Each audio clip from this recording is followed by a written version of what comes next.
नमस्कार मेरे प्यारे बच्चों, आप सभी का हमारे इस YouTube चैनल में स्वागत है।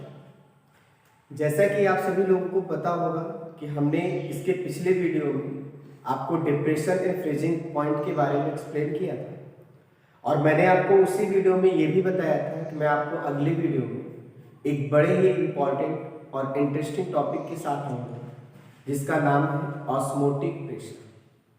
थोड़ा सा बात समझने की कोशिश करिएगा। ऑस्मोटिक जो प्रेशर आपके पास होता है ये बड़ा ही इम्पोर्टेंट और इंटरेस्टिंग टॉपिक है।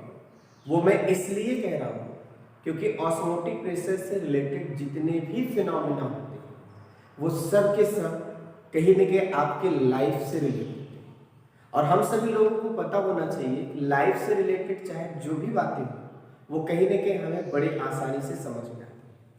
तो इस तरह से आप सभी लोग एक बहुत ही इंपॉर्टेंट और इंटरेस्टिंग टॉपिक के बारे में डिस्कस करने चल रहे हैं। तो आइए हम उसी के बारे में चर्चा करते हैं। और एक बात मैं पहले ही बता दे रहा हूँ, सबसे इंपॉर्टेंट ये है कि हम किसी भी टॉपिक को अगर पढ़ते हैं तो कहीं ना कहीं उसका एक अपना एडवांटेज होता होगा।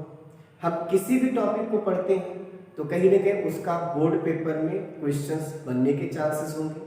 तो मैं आपको एक बात बता दूं कि ऑस्मोटिक प्रेशर से रिलेटेड न्यूमेरिकल बड़े आसान होते हैं और थ्योरेटिकल भी बड़े आसान होते हैं और कोई भी ऐसा पेपर नहीं बनेगा जिसमें इससे रिलेटेड प्रॉब्लम ना दी जाए।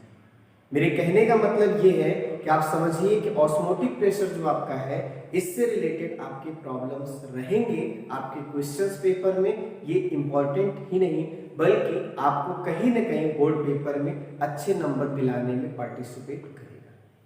तो अब आपको हम जो चीज बताने चल रहे हैं आप सभी लोगों को वो क्या है, ऑस्मोटिक प्रेशर। देखिए जो आपके पास ऑस्मोटिक प्रेशर है इसे हम शॉर्ट में आप ओपी से शो करेंगे। किससे शो करेंगे? ओपी से। देखिए ऑस्मोटिक प्रेशर को समझने से पहले आपको मैं बता दे रहा हूं कि मैं सबसे पहले क्या क्या चीज इसमें बताऊंगा, एक एक करके उसका एक्सप्लेनेशन, एक एक करके उसकी सारी बातें मैं आपको बताने चलूंगा। इसको जानने से पहले सबसे पहले आप एक प्रोसेस को समझिए, नाम उसका है डिफ्यूजन। ये आपके पास एक प्रोसेस है, आप इसको समझेंगे, इसका नाम क्या है? डिफ्यूजन। डिफ्यूजन को समझने के बाद आप सभी लोग समझेंगे ऑस्मोसिस क्या है। ऑस्मोसिस समझ में आ जाएगा तो हम सभी लोग यहां फिर डिफ्यूजन और ऑस्मोसिस में डिफरेंस समझेंगे, यानी difference between diffusion and osmosis. जब आपको ये चीजें समझ में आ जाएंगी तब आपको मैं फोर्थ पॉइंट में एक्सप्लेन करूंगा ऑस्मोटिक प्रेशर। और जब आपको ऑस्मोटिक प्रेशर समझ में आ जाएगा तो आप ध्यान दीजिएगा, आपको कुछ लॉ बताऊंगा, लॉ रिलेटेड ऑस्मोटिक प्रेशर, यानी ऑस्मोटिक प्रेशर से रिलेटेड कुछ आपको मैं रूल्स बताऊंगा, कुछ लॉज बताऊंगा। फिर 6 जो पॉइंट आपके पास हमारे पास है, जब आप इन लॉ को पढ़ लेंगे तो आप सभी लोगों को थोड़ा सा एक एग्जांपल देंगे, क्लासिफिकेशन ऑफ ऑस्मोटिक प्रेशर। हमारे पास ऑस्मोटिक प्रेशर आपके कुछ टाइप के होंगे। जैसे आप सभी लोगों को मैं छोटा सा एग्जांपल दे देता हूं। इनमें से एक टाइप का जिसे हम कहते हैं एक्सो ऑस्मोसिस, थोड़ा सा ध्यान दीजिएगा। दूसरा आपके पास होता है एंडो ऑस्मोसिस, इनमें बड़ा डिफरेंट होता है। और एक टाइप का ऑस्मोसिस तो पूरी दुनिया को पता है क्योंकि इसका एडवर्टाइजमेंट हेमा मालिनी जी खुद ही करते हैं, आप सभी लोग जानते होंगे। इसे हम सभी लोग कहते हैं रिवर्स ऑस्मोसिस, जिसका बहुत शॉर्ट फॉर्म बहुत फेमस है आर। तो आप सभी लोगों को यहाँ पर एक सबसे इंपॉर्टेंट टर्म्स के बारे में अच्छे से जानकारी मिलेगी, वो आपके पास कौन सा होगा? रिवर्स ऑस्मोसिस, जिसे हम सभी लोग आरओ कहते हैं। जब आप इनको पढ़ लेते हैं तो आप सभी लोगों को 7th एक पॉइंट मिलता है जिसमें आपको कुछ छोटी छोटी बातों को समझना है। एक जैसे हाइपरटोनिक सॉल्यूशन, एक पॉइंट ये आपको एक्सप्लेन करना होता है। ये हाइपोटोनिक सॉल्यूशन, ये आपको कहीं ना कहीं एक पॉइंट एक्सप्लेन करना होगा। और इसी के साथ जुड़ा हुआ एक आइसोटोनिक सॉल्यूशन, इस पॉइंट को एक्सप्लेन करना। फिर लास्ट में आप सभी लोग 8th पॉइंट में ध्यान दीजिएगा, आप क्या करेंगे, एग्जांपल्स को समझेंगे, इसी के साथ एप्लीकेशन को समझेंगे ऑफ ऑस्मोसिस। तो मेरे कहने का मतलब क्या है कि आप सभी लोग खुद ही बताइए, ये खुद ही तय करिए कि कहीं ना कहीं जो ऑस्मोसिस से रिलेटेड प्रॉब्लम्स हैं या ऑस्मोटिक प्रेशर से रिलेटेड जो प्रॉब्लम्स हैं वो कहीं ना कहीं बहुत ही लॉन्ग है, आपको एक एक करके इनको समझना है, समय लगेगा। इस वीडियो में आपको मैं कुछ पार्ट बताऊंगा और फिर इसके नेक्स्ट वीडियो में जो रिमेनिंग पार्ट्स रहेंगे मैं उनको एक्सप्लेन करूंगा।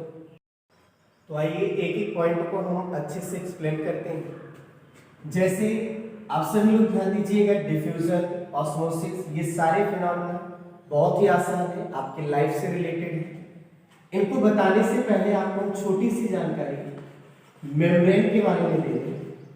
मेम्ब्रेन को आप सभी लोग कहेंगे जिसे कहते हैं झिल्ली। आप सभी लोगों को पता होना चाहिए जो हमारे पास सॉल्यूशन होता है, एकदम बेसिक से स्टार्ट कर रहा हूं, जो हमारे पास सॉल्यूशन होता है इनके दो पार्ट्स होते हैं। एक पार्ट्स को आप नाम देते हैं सॉल्यूट और एक पार्ट को क्या नाम देते हैं, सॉल्वेंट। ये नाम बुलाते बुलाते आप थक गए होंगे क्योंकि सॉल्यूशन चैप्टर अगर पढ़ना है तो इनके बारे में जानकारी होनी चाहिए। सॉल्यूट और कौन सा है, सॉल्वेंट। आपको मैं थोड़ा सा एक बात और बता दूं, साइज के बारे में भी जानकारी दे देता हूं। Size of solute and solvent particle, यानी जो आपके पास सॉल्यूट और सॉल्वेंट है इन पार्टिकल की साइज क्या होंगे, इस बात को आप ध्यान में रखेंगे, याद रखिएगा। अलग अलग सॉल्यूट की साइज क्या होती है, अलग अलग होती है, और सॉल्वेंट की भी साइज लगभग क्या होती है, अलग अलग होती है। पर आप बस इतना याद रखिएगा कि सॉल्यूट पार्टिकल की साइज हमेशा ज्यादा होगी किसके कंपेयर में, सॉल्वेंट पार्टिकल। यानी आप बात समझने की कोशिश करिएगा, size of solute particle is always greater than size of solvent particle. ये बात अपने मन में एकदम से बैठा, बात मेरी समझ आई आपको, ठीक है। अब जरा देखिए, मेम्ब्रेन आपका मतलब क्या है, मेम्ब्रेन एक फिल्टर होता है। सिंपल सी बात है, मेम्ब्रेन का मतलब क्या होता है, सिंपल सी बात, एक फिल्टर के जैसा होता है। मैं मेम्ब्रेन को और बात बता रहा हूं कि मेम्ब्रेन जो आपके पास रहेगा ये मेनली 3 टाइप से क्लासिफाई किया गया है। इनमें से एक मेम्ब्रेन को बोला जाता है परमिएबल मेम्ब्रेन। क्या नाम दिया जाता है, परमिएबल मेम्ब्रेन। पहले इनको हम नाम देख लेते हैं। दूसरे को हम कहते हैं non permeable membrane.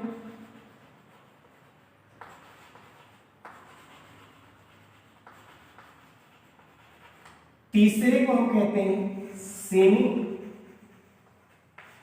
Permeable membrane. Semi permeable membrane को शॉर्ट में बुक में भी आप देखेंगे तो एसपीएम से शो किया जाता है। इनमें एक एक पॉइंट्स आप थोड़ा सा समझिएगा, इनका क्या मतलब होता है। जैसे अगर आप सबसे परमिएबल मेम्ब्रेन के बारे में हम देखें तो परमिएबल मेम्ब्रेन मतलब क्या होता है,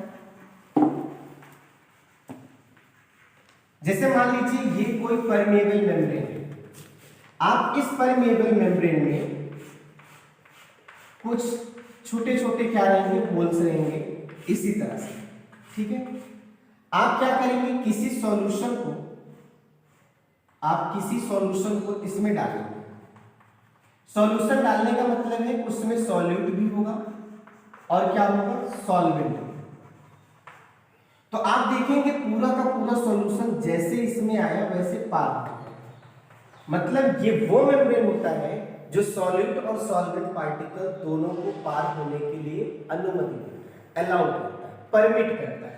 परमिएबल में पर मतलब क्या होता है, परमिशन, ठीक है। तो आप खुद समझ लीजिएगा, permit for transmission of solute particle as well as solvent particle। Solute particle और सॉल्वेंट पार्टिकल को दोनों को परमिट करेगा कहाँ, ट्रांसमिट होने के लिए, मतलब one phase two another phase में। मतलब वन फेज मतलब क्या है कि एक सिस्टम से, जैसे ये एक सिस्टम में रखा गया है, तो हम मेम्ब्रेन जब लगा देंगे तो जैसे सॉल्यूशन डालेंगे तो पूरा सॉल्यूशन क्या हो जाएगा, बाहर निकल आएगा। तो इस टाइप की मेम्ब्रेन को हम क्या नाम देते हैं, परमेएबल मेम्ब्रेन। ठीक है। दूसरे टाइप का जो मेम्ब्रेन मैंने लिखा उसे हम क्या कहते हैं, नॉन परमेएबल मेम्ब्रेन।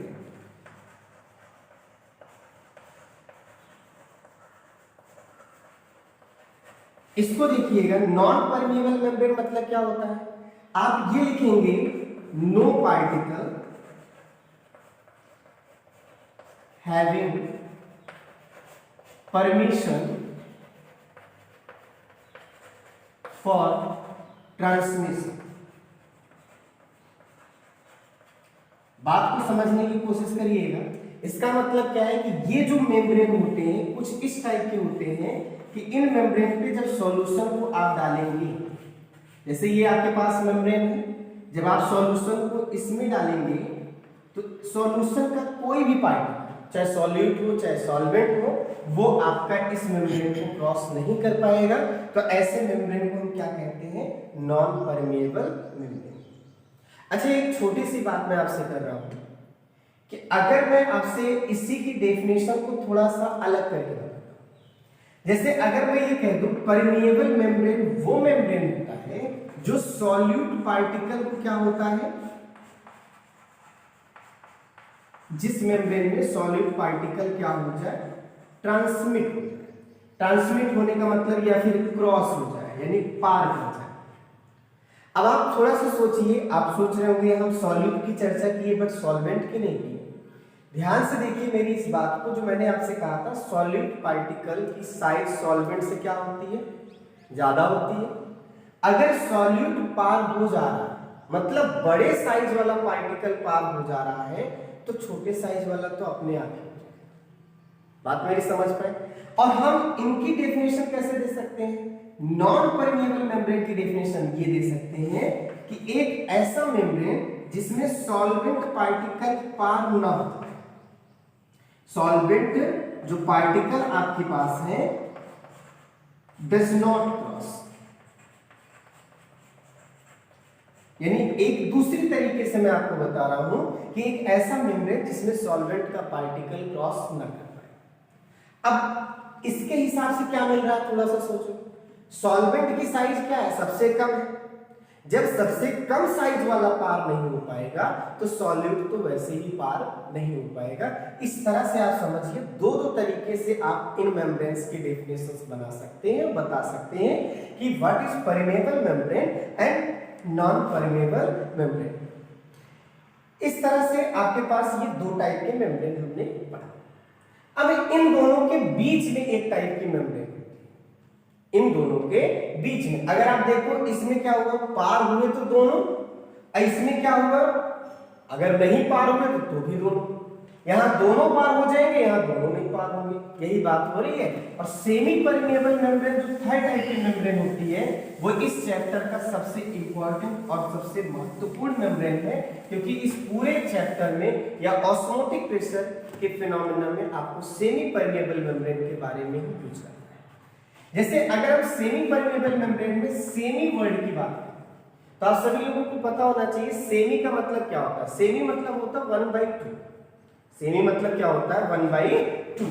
अब आपको याद हो सॉल्यूशन, अगर हम ध्यान से देखें तो सॉल्यूशन में कितनी चीजें हैं, सॉल्यूट है और क्या है बताइए, सॉल्वेंट है। ये दो चीजें हैं। अब दो चीजों का आधा क्या हुआ, एक चीज, मतलब इस मेम्ब्रेन में कोई एक चीज ही पार हो पाए। बात समझ पाए। और आप सभी लोग ये सोच रहे होंगे कौन से पार्टिकल पार हो पाएंगे, तो सिंपल सी बात है, आप ये बोल सकते हैं कि only solvent particle having permission for transmission from one side to another. बात को समझने की कोशिश करिएगा, ये बड़ा ही इंपॉर्टेंट और बहुत ही इंटरेस्टिंग टॉपिक है। सेमी परमेबल मेम्ब्रेन में आप देखिए, सेमी का मतलब मैंने आपको क्या समझाया, सेमी का मतलब मैंने आपको समझाया half. What means of semi?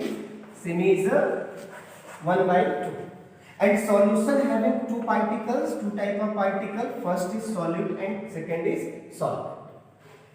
यहां पे कितने हो गए टोटल? दो का आधा मतलब कोई एक, या तो सॉल्यूट का या तो सॉल्वेंट का। अगर आपको याद हो परमेबल मेम्ब्रेन में मैंने डेफिनेशन दी है, सॉल्यूट का पार्टिकल पार हो जाएगा, तो आप बेहिचक कह सकते थे कि जब सॉल्यूट पार हो जाएगा तो सॉल्वेंट पार ही हो जाएगा। वहां एक नहीं हो रहा, दोनों पार। यहां पर थोड़ा सा ध्यान देना, मेरी डेफिनेशन में मैं कह रहा हूं कि only solvent particle having permission for transmission from one side to another side. मतलब ये है कि इस टाइप के स्पेशल टाइप के मेम्ब्रेन में केवल तो केवल सॉल्वेंट पार्टिकल ही क्या हो सकते हैं, पार हो सकते हैं। हम इसे कहते हैं सेमी परमेबल मेम्ब्रेन। अब आप ये भी कह सकते हैं कि इसे समझो ब्रह्मा जी का वरदान है कि इसमें एसपीएम में सॉल्वेंट के अलावा कोई पार नहीं। बात मेरी समझ पाए? तो इस तरह से आप ध्यान दीजिएगा, आप इनको अच्छे समझिएगा, क्योंकि हमारे पास सेमी परमेबल मेम्ब्रेन बहुत ही ज्यादा इंपॉर्टेंट। अच्छा, सेमी परमेबल मेम्ब्रेन के बारे में और भी कुछ अगर जानकारी चाहिए तो आप बस इतना कह सकते हैं कि सेमी परमेबल मेम्ब्रेन हमारे पास दो तरह के अवेलेबल हैं। एक आपके पास होता है नेचुरल, क्या होता है? नेचुरल सेमी परमेबल मेम्ब्रेन, और एक होता है, अब नाम तो जानते ही हैं, आर्टिफिशियल सेमी परमेबल मेम्ब्रेन। आपके पास two type of semi permeable membrane, first is natural semi permeable membrane और second is artificial semi permeable membrane. अब आपको मैं एक छोटी सी बात बता दे रहा हूं कि इस दुनिया में हर कोई चाहता है कि मैं नेचुरल सब्सटेंस को यूज करूं, बट अगर नेचुरल सब्सटेंस हमारी रिक्वायरमेंट्स को पूरी नहीं कर पाएंगे तो इंसान उनमें मॉडिफाई करके, उनमें कुछ चेंजिंग लाके आर्टिफिशियल ढंग से अपनी जरूरत को पूरी करने के लिए बनाने का प्रयास करता है। इस वजह से आप कुछ समझ लीजिए कि जब कभी भी क्लासिफिकेशन नेचुरल और आर्टिफिशियल में आया तो समझ लेना कि नेचुरल से उसकी रिक्वायरमेंट पूरी नहीं हो पाएगी। यानी सेमी परमेबल मेम्ब्रेन जो हमारे नेचर में प्रेजेंट है, उस मेम्ब्रेन से हमारी जरूरत पूरी नहीं हो पा रही थी, हम जैसा चाह रहे थे वो पूरी नहीं हो पा रही थी। इसलिए हम सभी लोग क्या किए, उसमें थोड़ा सा मॉडिफिकेशन किए, थोड़ी सी चेंजिंग किए और एक नई टाइप के मेम्ब्रेन को मैंने बनाया और उसे हम सभी लोग क्या कहते हैं, आर्टिफिशियल सेमी परमेबल मेम्ब्रेन। चाहे जो कंट्री होगी वो आर्टिफिशियल सेमी परमेबल मेम्ब्रेन को यूज करती है। अच्छा, आपको मैं कुछ एग्जांपल बता रहा हूं सेमी परमेबल मेम्ब्रेन जो नेचुरल, जैसे आप देखिए प्याज, ओनियंस, उसके अंदर देखिए जो लेयर लगी रहती है मेम्ब्रेन, एक झिल्ली जो होती है वो एक टाइप की क्या होती है, नेचुरल सेमी परमेबल मेम्ब्रेन होती है। अगर आप उसमें देखेंगे तो अब आप देखिए एक वो एग्जांपल है। दूसरा आप देखिए जो जानवर होते हैं उनके आंख में आप ध्यान देंगे तो वहां पर भी सेमी परमेबल मेम्ब्रेन होती है। नहीं तो आपको मैं सेमी परमेबल मेम्ब्रेन का एक सिंपल से एग्जांपल दे रहा हूं कि जो हमारे पास ह्यूमन बॉडी हो या फिर जीव जंतु हो, कोई भी हो, जब वो किसी भी बेबी को फॉर्म करते हैं, बेबी को जन्म देते हैं, तो वहां पे एक लिक्विड फिल होता है, वो भी किसमें फिल होता है, सेमी परमेबल मेम्ब्रेन। और आप सभी लोग ध्यान दीजिएगा, बहुत सारे ऐसे एग्जांपल्स आपको मिलेंगे सेमी परमेबल मेम्ब्रेन का। मैं और भी एग्जांपल दे रहा हूं। हर एक पत्तियों में, लीफ, पत्तियां जो होती हैं उनमें भी सेमी परमेबल मेम्ब्रेन क्या होता है, प्रेजेंट होता है। अंडा आप जानते हैं, अंडे के अंदर देखेंगे तो एक आपको लेयर मिलेगी, उसमें भी सेमी परमेबल मेम्ब्रेन है, लेकिन जो सेमी परमेबल मेम्ब्रेन है वो नेचुरल है। अब इस नेचुरल को हम कैसे कहें कि हमारी जरूरत पूरी नहीं कर पा रहा? सिंपल सी बात है कि जो भी नेचुरल सेमी परमेबल मेम्ब्रेन होता है वो बहुत ही कमजोर होता है, थोड़ा सा बर्डन पड़ता है तो फट जाता है। यही उसका क्रैक हो जाना, टूट जाना एक बहुत बड़ा ड्रॉबैक्स होता है, हम ताकि उसको यूज नहीं कर पाते। यानी सेमी परमेबल मेम्ब्रेन जो नेचुरल है उसमें कमी इतनी है कि पहली बार उसकी फ्लेक्सिबिलिटी बहुत अच्छी है। फ्लेक्सिबिलिटी बहुत अच्छी नहीं है, अगर थोड़ा सा भी बर्डन पड़ जाता है तो तुरंत क्या हो जाता है, टूट जाता है। और अगर तुरंत टूट जाएगा तो आप बताइए क्या उसका आप यूज कर पाएंगे, नहीं। तो इस तरह से आप बात समझने की कोशिश करिएगा। Natural semi permeable membrane we can not use properly because it have not good more strength, इसके पास कोई अच्छी स्ट्रेंथ नहीं। अच्छा, आप में आर्टिफिशियल सेमी परमेबल मेम्ब्रेन में आओ, तो आर्टिफिशियल सेमी परमेबल मेम्ब्रेन जो आपका है, इसका एक एग्जांपल बहुत फेमस है, कॉपर फेरो साइनाइड। इसका फॉर्मूला ही है, मैं नाम लिख देता हूं, कॉपर फेरो साइनाइड। आपको मैं ये बता रहा हूं, चाहे वो अमेरिका हो, चाहे ब्रिटिश हो, कोई भी कंट्री हो, वो इसी टाइप के आर्टिफिशियल सेमी परमेबल मेम्ब्रेन को क्या करता है, यूज करता है। तो इसको आप याद रखिएगा, क्योंकि कभी कभी वाइवा में क्वेश्चन आता है कि कोई एक एग्जांपल आप आर्टिफिशियल सेमी परमेबल मेम्ब्रेन का दीजिए। ये बायो का भी क्वेश्चन हो सकता है, केमिस्ट्री का भी क्वेश्चन हो सकता है। सो ये चीज हमेशा याद होनी चाहिए, कौन सी, कॉपर फेरोसाइड। ठीक है, फॉर्मूला सही, with formula you have to remember it, copper ferrocyanide Cu2FeCN6। बात मेरी समझ में है? तो इस तरह से अभी मैंने आपको क्या बताया, मेम्ब्रेन्स। आप सभी लोगों को इन्हीं मेम्ब्रेन्स के बारे में अच्छे से समझना है कि मेम्ब्रेन है। बात मेरी समझ आई इसको? और यूज किसको करना है, सेमी परमेबल मेम्ब्रेन को। अब मैं आगे चल के SPM से शुरू करूंगा, किससे रिप्रेजेंट करूंगा, SPM से।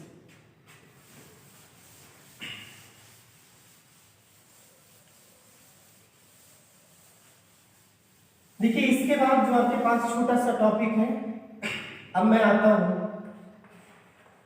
डिफ्यूजन।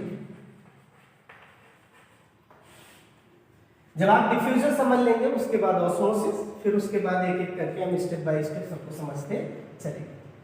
देखिए, डिफ्यूजन की अगर हम बात करें तो आप सभी लोगों को मैं डिफ्यूजन को समझाने का एक छोटा सा प्रैक्टिकल में ये बता रहा हूं। हमारे पास यहां पे दो कंटेनर,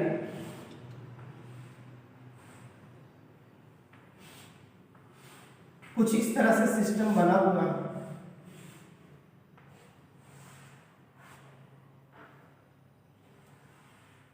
ठीक है, हमने यहां पे एक मेम्ब्रेन लगाया हुआ है।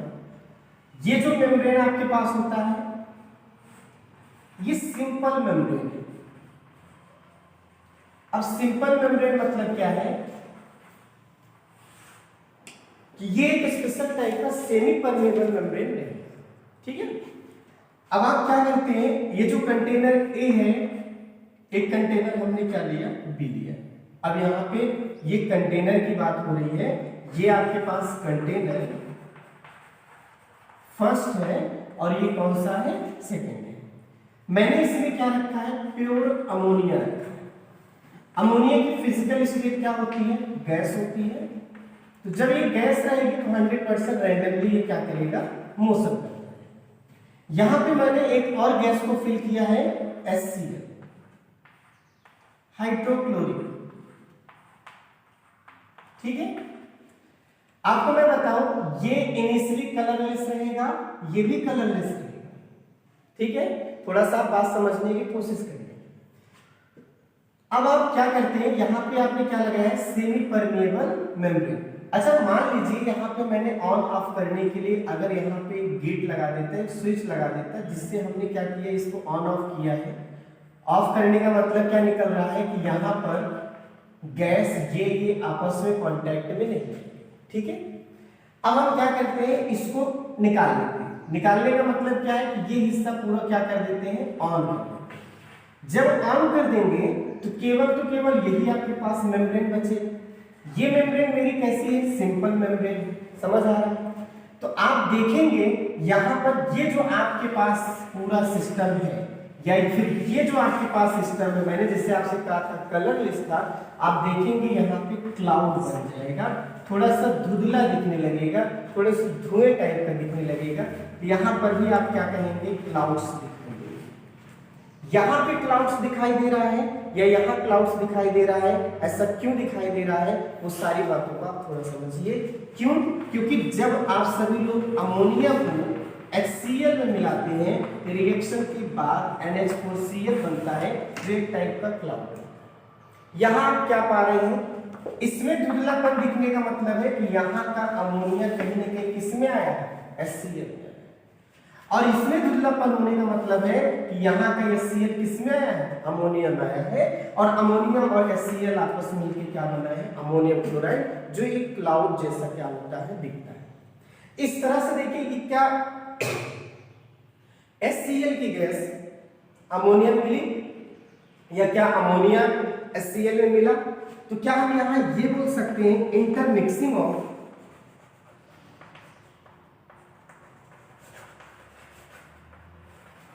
different gas with the help of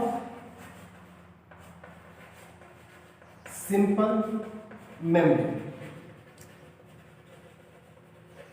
simple membrane की वजह से आप देखिए, अगर आप सिंपल मेम्ब्रेन नहीं भी लगाते तो भी HCl और अमोनिया आपस में क्या होता, मिल जाता, उसमें कोई दिक्कत नहीं थी, ये सिंपल मेम्ब्रेन हो या फिर नहीं, ठीक है। कुल मिला के ये इंटरमिक्सिंग ऑफ डिफरेंट गैस को ही हम कहते हैं diffusion.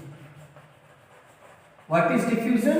Diffusion is a special type of process, special type of phenomena in which different gases are mixed into each, वे एक दूसरे से क्या होते हैं, मिलते हैं।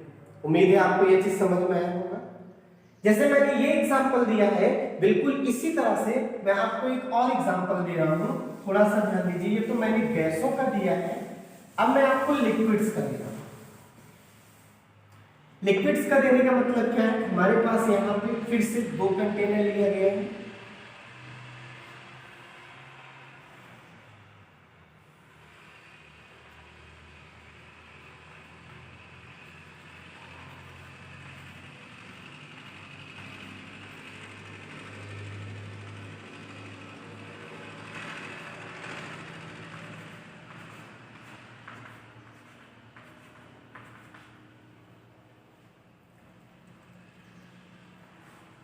इसमें मैंने एक सॉल्यूशन रखा है जिसे हम सॉल्यूशन फर्स्ट बोल रहे हैं, इसमें मैंने एक दूसरा सॉल्यूशन रखा है जिसको हम सेकंड। सॉल्यूशन कह रहे हैं इसका एक अपना कंसंट्रेशन होगा जिसे मैं C1 कह रहा हूं, इसका एक अपना कंसंट्रेशन होगा जिसे हम क्या कह रहे हैं, C2। अब किसी का भी कंसंट्रेशन ज्यादा हो सकता है, किसी का भी कम हो सकता है।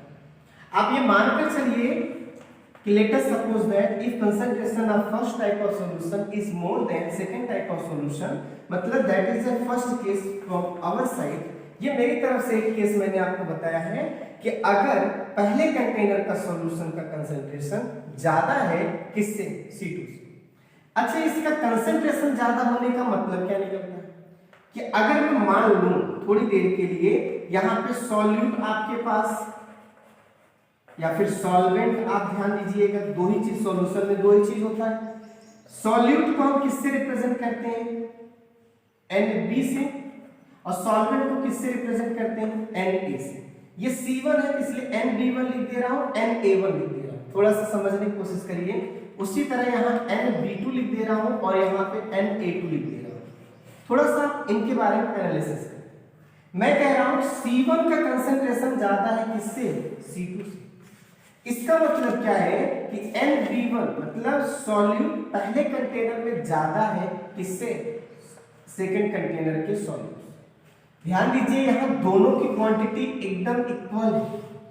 इक्वल क्वांटिटी होने का मतलब क्या है, जब ये चीज आपका ज्यादा है इससे, तो यहाँ पर ये चीज इससे क्या होगा, ज्यादा। Na2 आपका क्या होगा, ज्यादा होगा किससे, Na1 से।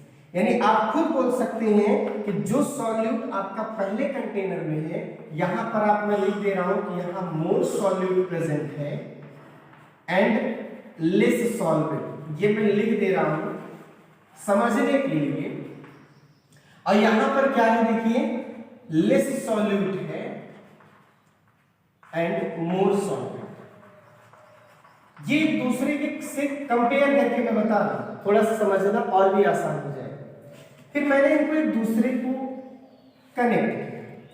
जब आप इनको एक दूसरे से कनेक्ट किए किसी मेम्ब्रेन की हेल्प से, अब वो मेम्ब्रेन एक टाइप की क्या है, सिंपल मेम्ब्रेन और स्पेशल टाइप की मेम्ब्रेन नहीं। तो आप क्या देखेंगे, आप ये देखेंगे कि भाई इधर आप देखो सॉल्यूट का लेवल ज्यादा है और यहाँ सॉल्यूट का लेवल क्या है, कम है। ये सिंपल मेम्ब्रेन है। सिंपल मेम्ब्रेन होने का मतलब क्या है, यहाँ सॉल्यूट सॉल्वेंट दोनों पार हो सकते हैं। तो यहाँ पर क्या होगा, सॉल्यूट इस डायरेक्शन से इस डायरेक्शन में मूव करेगा। क्यों मूव करेगा, क्योंकि सॉल्यूट का लेवल क्या है, ज्यादा है और इस साइड के सॉल्यूट का लेवल क्या है, कम है। और हमेशा फ्लो कहां होता है, हाई लेवल टू लो। यानी सॉल्यूट आपका मूव कहां करेगा, फर्स्ट सॉल्यूशन से लेकर कहां तक, सेकंड वाले। इसी तरह से सॉल्वेंट आपका किधर मूव करेगा, इस साइड। मतलब आप यहां पर देखिए इसका सॉल्यूट इसमें मिक्स हो रहा है और इनका सॉल्वेंट इसमें मिक्स हो रहा है, यानी सॉल्यूट और सॉल्वेंट एक दूसरे में मिक्स हो रहे हैं और intermixing of substance that is known as diffusion.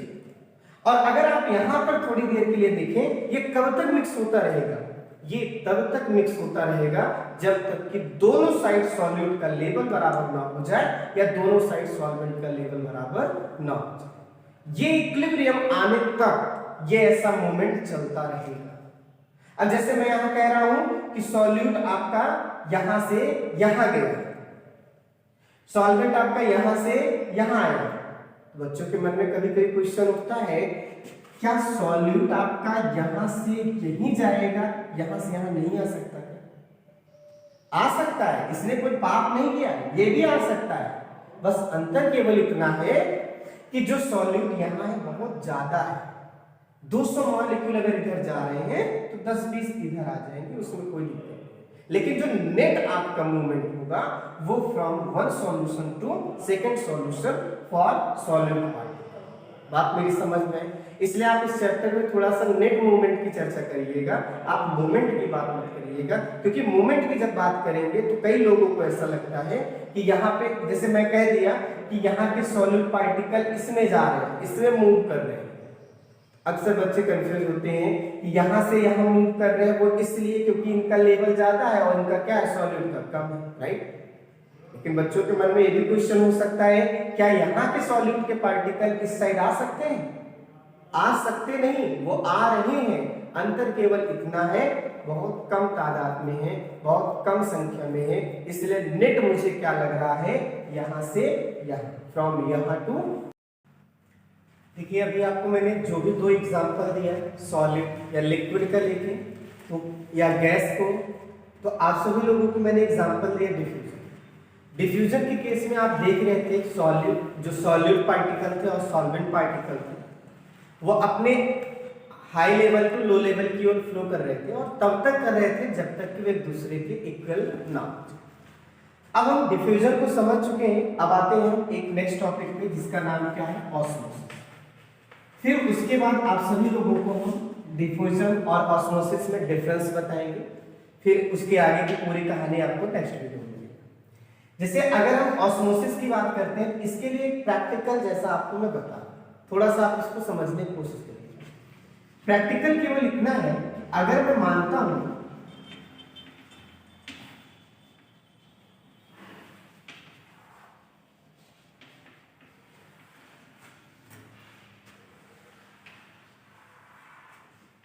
आपके पास ये 2 कंटेनर है,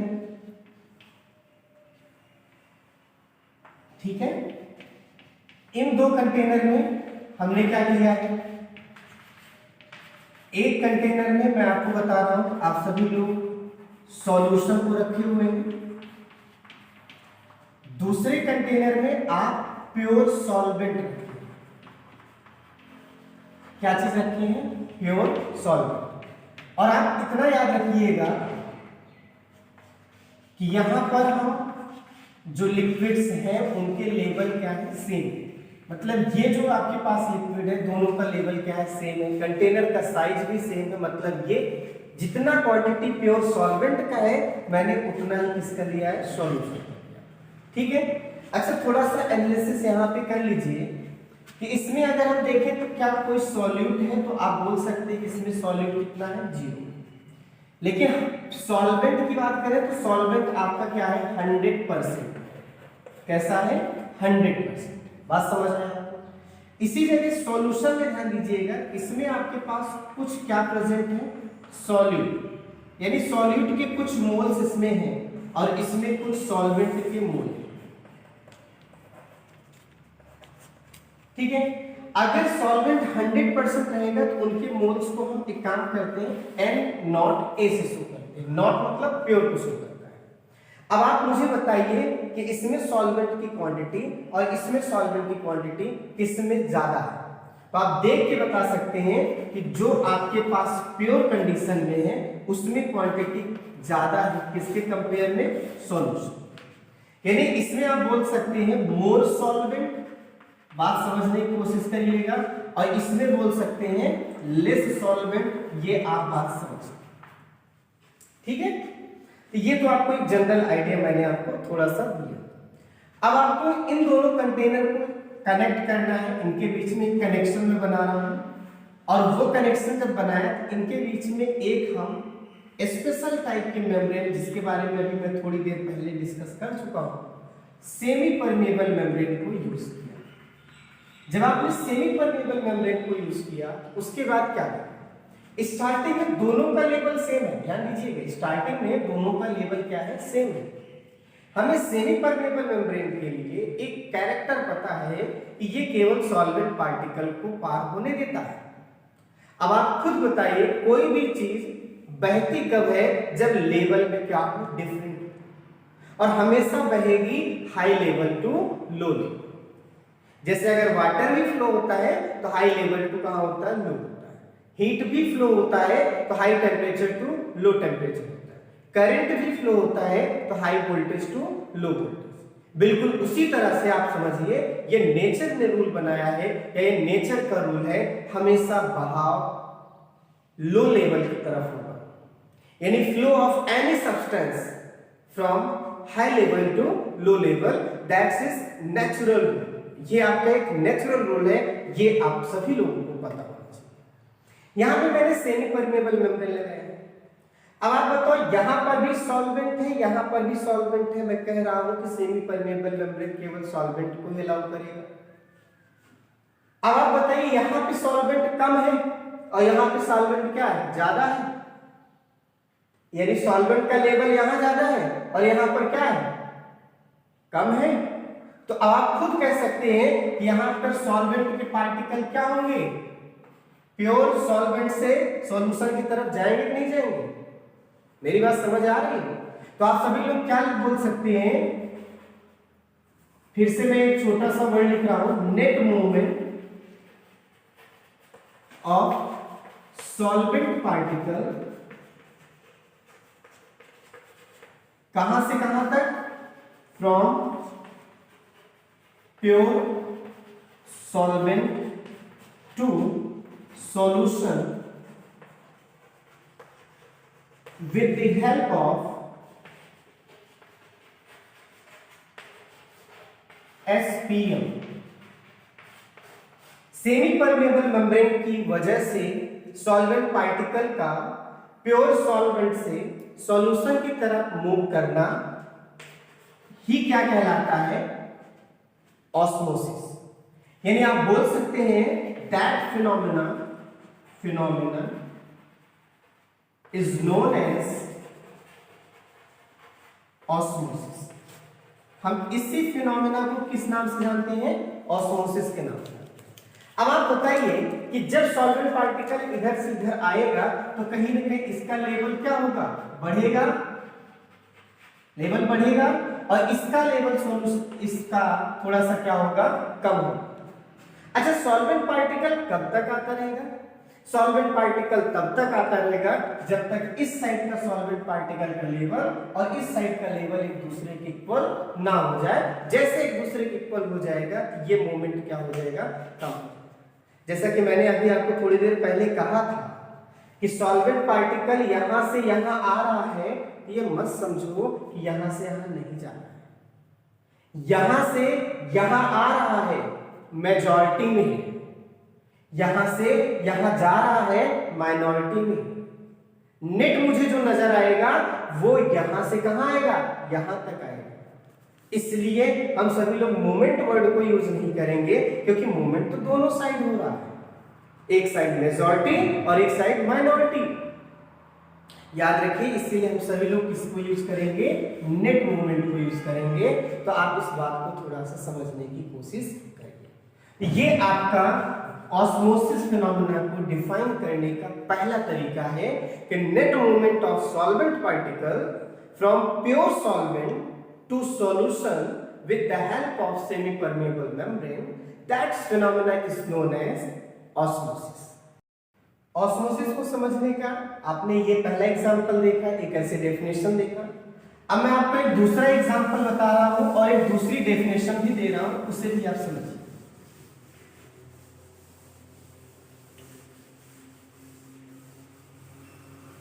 देखिए, दूसरे एग्जांपल में ये है, हमारे पास यहां पे मैं फिर से दो कंटेनर ले रहा हूं, एक ये है,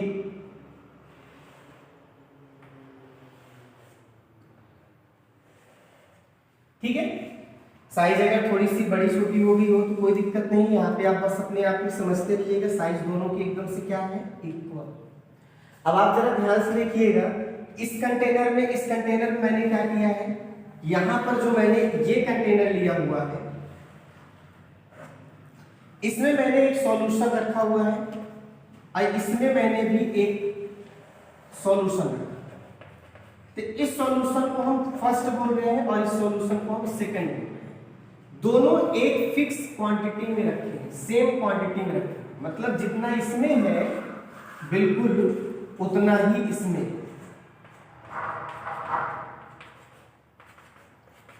दोनों की क्वांटिटी एकदम से क्या है, इक्वल है। आई बात समझ में?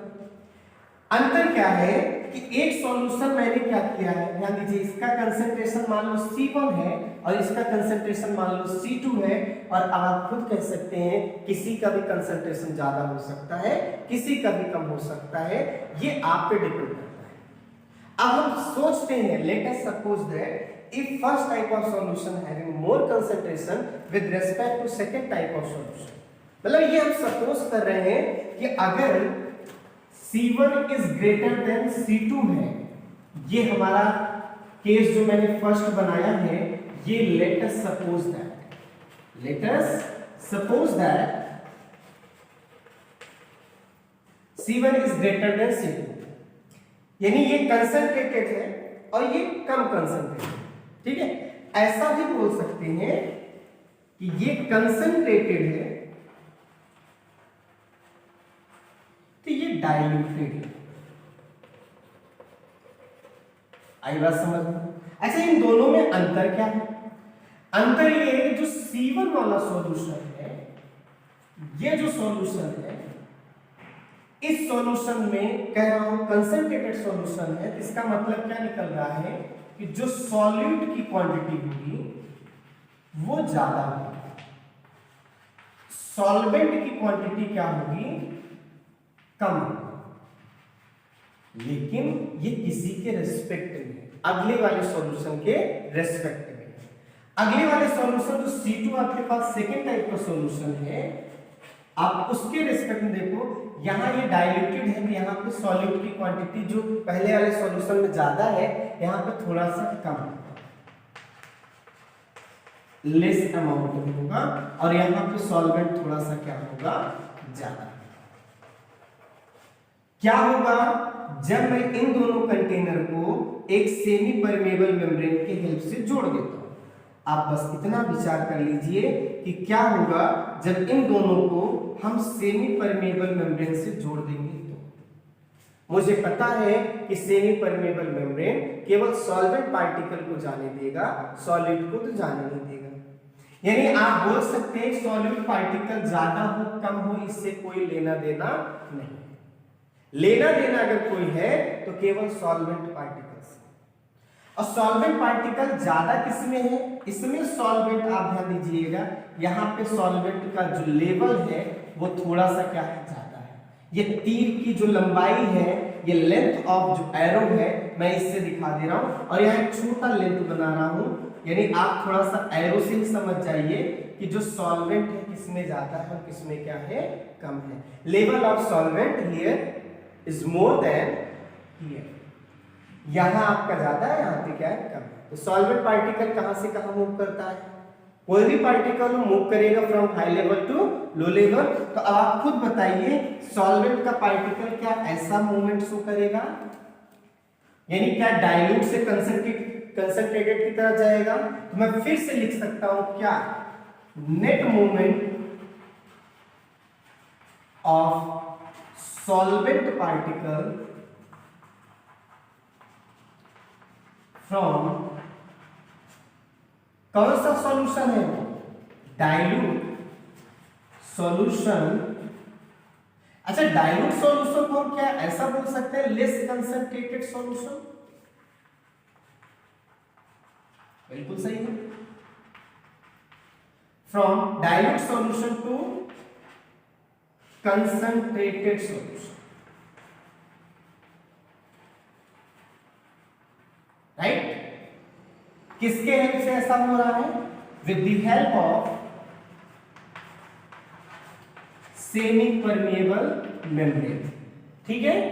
And such type of phenomena, मैं लिख रहा हूं थोड़ा सा ध्यान देना, and such type of phenomena, such type of phenomena is known as, बहुत प्यारा सा नाम है क्या, ऑस्मोसिस। क्या नाम है, ऑस्मोसिस। उम्मीद है आपको ऑस्मोसिस को समझाने का जो मैंने 2 एग्जांपल लिया है ये आपको अच्छी तरीके से समझ में आया होगा। और आप सभी लोगों को मैं बार बार बोल रहा हूं कि सॉल्वेंट पार्टिकल कब तक मूव करेगा, तब तक मूव करेगा जब तक उनके लेवल एक दूसरे के इक्वल ना हो जाए, ठीक है। इतनी बात समझ में है। तो मैंने 2 एग्जांपल दिया, इससे आपको ऑस्मोसिस समझाना चाहा, उम्मीद है आपको समझ में आया होगा। अब मैं अपने तीसरे टाइप की रीडिंग पे आ रहा हूं जिसमें मैं different between diffusion and osmosis को बताऊंगा।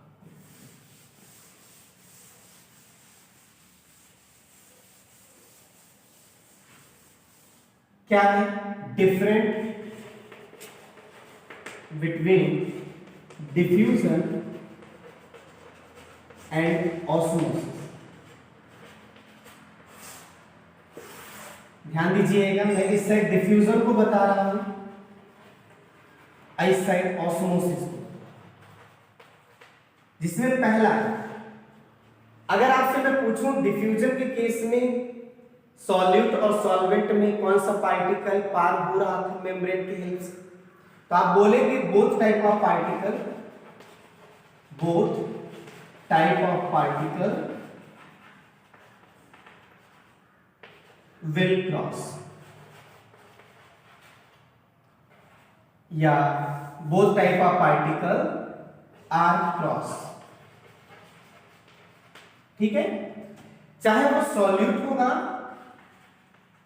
थोड़ा सा ध्यान देना, या फिर क्या होगा सॉल्वेंट, दोनों टाइप के पार्टिकल क्या हो रहे थे, पार हो रहे थे। लेकिन इनमें क्या था, only solvent particle, only solvent particle are cross, केवल तो केवल सॉल्वेंट के पार्टिकल पार, ठीक है। क्या आप बताइए डिफ्यूजन के लिए क्या किसी स्पेशल टाइप के मेम्ब्रेन की जरूरत पड़ी थी, नहीं। तो आप बोल सकते हैं no need for special type of membrane, किसी स्पेशल टाइप के मेम्ब्रेन की कोई जरूरत नहीं पड़ती। बट यहां पर क्या था, need for special type of membrane, जिसका नाम आपने दिया सेमी परमिएबल मेम्ब्रेन। आप ऐसा भी बोल सकते हैं डिफ्यूजन के लिए सेमी परमिएबल मेम्ब्रेन की कोई जरूरत नहीं होती, बट याद रहे सेमी परमिएबल मेम्ब्रेन के सेमी परमिएबल मेम्ब्रेन अगर नहीं है तो आप ऑस्मोसिस नहीं करा सकते। अच्छा, डिफ्यूजन किन में होता है मैं उसको बता दे रहा हूं, थोड़ा सा ध्यान दीजिएगा। जो डिफ्यूजन है, थर्ड आपको मैं डिफरेंट बता रहा हूं। Diffusion may be solid, solid में भी हो सकता है, लिक्विड में भी हो सकता है एंड गैस में भी हो सकता है। Diffusion process solid, liquid, gas तीनों में हो सकता है। अच्छा, सॉलिड का अगर कोई एग्जांपल समझाना हो, मैं आपको एक छोटा सा एग्जांपल समझाता हूं। जैसे आपने सुना होगा एलॉय बना, एलॉय बना, वहां पर देखे होंगे एक मेटल आपके पास ये है मान लीजिए, और एक दूसरे टाइप का मेटल आपके पास मान लीजिए ये। इन दोनों मेटल के जिस पोर्शन को एक दूसरे से ज्वाइंट करना होता है, पहले उसको थोड़ा सा फ्यूज करते हैं, गलाते हैं, जैसे इनको गला लिए और फिर कांटेक्ट में ला देते हैं, तो इनके पार्टिकल इनमें चले जाते हैं, इनके पार्टिकल इनमें चले जाते हैं, तो एक दूसरे से क्या हो जाते हैं, ये जुड़ जाते हैं। तो आप सभी लोग ऐसा देखते होंगे। एक छोटी सी बात आपको मैं बता रहा हूं, जैसे एक आयरन स्टिक है और एक दूसरी आयरन स्टिक है, आप आयरन स्टिक को दूसरी आयरन स्टिक से कभी जोड़ नहीं सकते। क्यों? क्योंकि इनके पार्टिकल मूव नहीं करते, क्योंकि ये सॉलिड फेज में।